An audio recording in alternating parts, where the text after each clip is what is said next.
iddoo kanatti immoo dirqama waan ta'eef hin haguuggattu jechuudha. Haguuggin kun immoo nama kabajiisa jedheen dubbadhe malee ani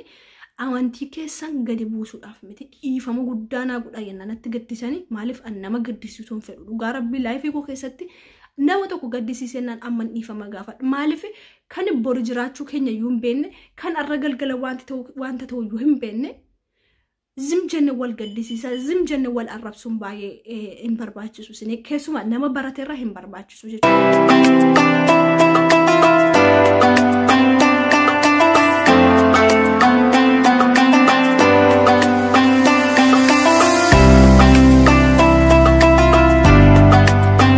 Assalamu alaikum warahmatullahi wabarakatuh. Ashama arkafuni kabajun tutaf daawwattoota ilmaan Oromoo kan riidimaan kushtuub hordoftan hunduun keessan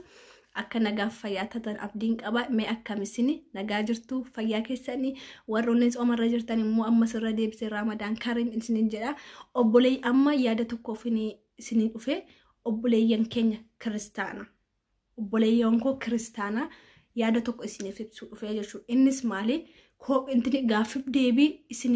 isin deebise sanarratti namni baay'een keessan natti qabamtanii jirtan obboleewwan kiristaanaa jechuudha. Achirratti ani immoo soomarra jira. Sooma kana immoo kan hin soomu waaqaaf hin sooma.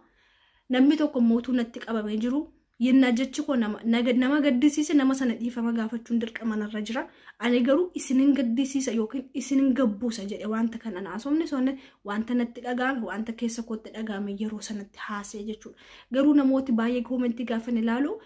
amma koomentii cufnutti geenya jechuudha. Namoonni baay'een immoo jecha darban iyyuuti jechuudha. Isinii galee ani ammoo waa'ee jecha warra jecha darban keessaa hambise warra yaada naaf dhiyeessanii kiristaanota keessaa waan akkasii maal obsee amantiin keenya kabajan qabu amantiin keenya obboleewwan waliin jaallatan immoo maal jechuu barbaaddeetii minaamin warra jettanii ani tokkoof amantii hunda bakka bu'u. Kiristaana jechuun ortodoksii keessa jira, beenxee keessa jira,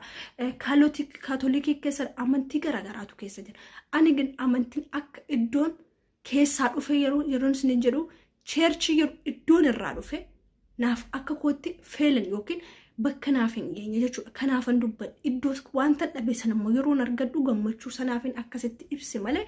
ani kiristaanota hunda bakka bu'e kiristaanota hunda gabbuusuudhaaf sulumaayyuu mirga namni naan kenne jechuudha. Mirga kana hin qabu jechuudha. Namni mirgaaf dirqama isaa baruu qaba jechuudha. Mirga akkasii hin qabu maaliif ana durumaa yeroon kiristaana tureyyuu kiristaan hunda bakka hin bu'u. Isinii galee ani iddoon keessaa dhufen bakka bu'a malee namoonni baay'een amantiin ortodoksii maal ta'e kabaja waliin kennu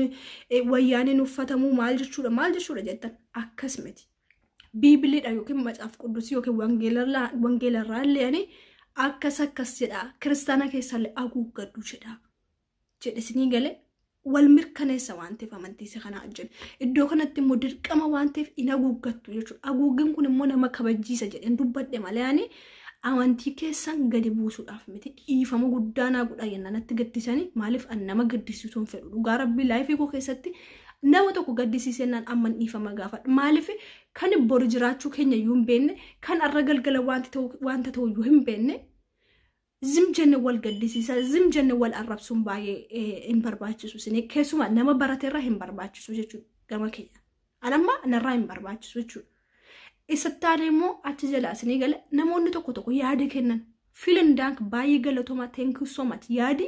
namni barate akkasitti yaada namaa kenna iddoo sanatti hin dogoggoriin obsi akkasitti dubbadhu kanarratti dogoggortee jirta saniif isa sin yaada sana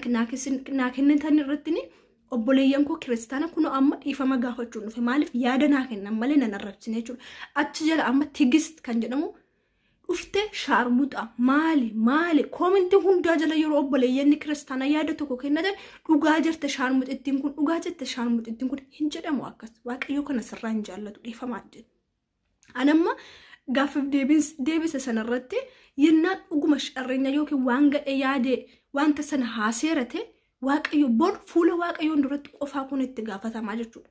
Yookaan immoo ani dhuguma garaa qulqullee kana ko akkasittiin dubbadhe yennaatee immoo bor jecha jette shaarmuxa jecha nama tokko madeessitu kanatti fuula waaqayyoon dura qofaa kee maal jette akka deebisuuf teessu I don't know. Ani immoo hojiin koo maal amantii kamiyyuu yoo dhufe hojiin koo waaqayyotti kan tolu taana waaqayyotti kan hin tolles yennaate anatu itti gaafatamaa jechuudha. malee nama hin arrabsina zimjettanii nama hin arrabsina obboleeyyanni kiristaanaa ammoo warri nagaa taatan warri seeraan yaada naa kennitanii kun filaa koo yennaa man balleesseera ta'uu akka irraa baradhu boriif akka irraa ladhe haasoo jecha kanarratti waan naaf kennitaniif baay'ee galatooma baay'een isin kabaja baay'een isin jaalladha wal qajeelchuu jechuun akkasidha. Wal qajeelchuu jechuun walitti himamasanii galee arrabsoo malee obs iddoo akkasitti kana sirraachuu qaba jireenya fuulduraatiif. Ankeenyalti amantiin akkas ortodoksiin akkas yeroo jedhu amma hiriyyaan koo durbaa ortodoksii yeroon beentee ture ani beentee ture ortodoksii hiriyyaan koo sen tokko ortodoksii tokko musliima turte sen tokko kaatolikii turte hiriyyaa furan qaba amantii gara qabanii jechuudha yeroon beentee ture takka walitti hin buuneen beennu ammas yeroon musliima ta'ee jiru kanatti nu keessa amma nama lamootu musliima namni lama immoo tokko ortodoksii tokko immoo kaatolikiidha jechuudha hiriyyoota koo keessa. Takkaa tokkitti jecha waliin madeessu takkaa tokkitti amantiin kee kana hin jiru isaan amantii setti bulti an amantii kootti bulaa baay'ee wal kabajna baay'ee wal jaallanna ani immoo amantii kana fudhachuu kootti waan hin gammadeef akka obboleettii isaaniitti naa gammadanii kun waliin jirra jechuudha amma mataan isaa kun ona bira teessee jirti asirratti footoo seellee isin laxxafuu hin danda'a ilaalaa jechuudha saniif ani amantiidhaan nama qoodu hin jiru akkasitti akka obsi nama musliima irra dursitii. Yookiin kiristaana jibbite hin jedhin ani kiristaana hin jibbin yennaan amantiin keessa ture amantiin an obse dhuunfaan inni sun hin taaneefte amantii kiristaana hundumatu namaaf hin ta'u jechuudha nama miliyoona meeqaaf ta'ee jira jechuudha isinii galee kanaaf akkasitti hubadhaa yennaan isin gaddisiisa dhiifa manaa godhaa akka dhiifa manaaf gootan abdiin qaba dhuga arraa kaase hangama kiyyaanii amma yennaa yaada qabaattanii yookiin gaaffii qabaattanii gaafachuu dandeessanii garuu arrarraa kaase anamma teemaa yookiin inti mata duree amantii kan jedhamu irraa haasoo hin barbaadu cufeen jira gama kiyyatti reedichoon illee akkas cufee jira sababii maaliif kuni walumatti nama buusa isinii galee namni hundumtu amantiin kun sirriidha jedhee itti amana isinii galee yeroon amma amantii koo faarsu tokkommoo achi aaruu danda'a inni nan galchu yennaan amma amantiin koo ana baay'ee natti tole amantii koo pirooyid yoon ta'e kun yennaa nama tokko saarti ta'e kana keessa nan galchu aaruu danda'a jechuudha garuu amantii ani mirga hin qabu amantii nama gadi buusuudhaaf isinii galee mirga hin qabu jechuudha mirga namni naa kennan jiru amantii koo akka namni gadi buusu waan hin barbaanneef so tigist isen jedhu arraba kee eeggadhu ta'uu baannaan nu bilookiidhaan of jalaa si baasna garuu immoo obboleeyyan warra kan kiristaana warra ta'an warra yaada sirriinaaf kennitaniif kunoo yaada koo isinii dhiyeessan jira dhiifamallee isin gaafadheen jira amantiin keessan kijiban jedhne warroonni immoo amantii kam hordofaa turte jedhan beenxan hordofaa ture akka nu hubattan abdiin qaba akkuma durii oromummaa keenyaan nuyi wala jaallannu wala haa kabajnu harrabsuu minaamin kan jedhu an tokko fajicha akkasii kan hin dhage intala akkate alaabaa Itoophiyaaf jala qabdi tigist kan jedhamu duwwaadha kan koomentii kana jala fiigee yeroo kiristaanonni yaada isaanii warroonni kan barreessan irra deddeebiti seema duwwaa 15 barreessite jechuudha kanaaf nuyi nama akkasiitiif I am sorry for you siifi jechuudha qofaa kee saatiin qabnu jecha kanammoo arraba kee namni tokko jechaan eebbifama isinii galee namni baay'een barumsa yookiin naarsi yookiin dooktar yookiin akimii yookiin injineerii akkasitti eebbifamu namni tokko immoo arraba hadhaa akka buufaa nama madeessuuni yookiin immoo kanaanitu eebbifame ba'a jechuudha achi keessatti ramadamtaati dhiifama naa godhe si duwwaan jechaa jira warroonni obboleeyyan keenya warri kiristaana hundi keessan baay'ee galatooma baay'een isin jaalladha baay'een isin kabaja akkasuma obboleeyyanni musliima obboleeyyanni waaqeffata oromoo kan taatan marti keessan hundi keessan baay'ee galatooma baay'een isin jaalladha baay'een isin kabaja warri na kabajaa jirtan rabbi isin haa kabaju baay'ee galatooma dhugaa rabbi baay'ee na kabaju baay'ee galatooma hundi keessanii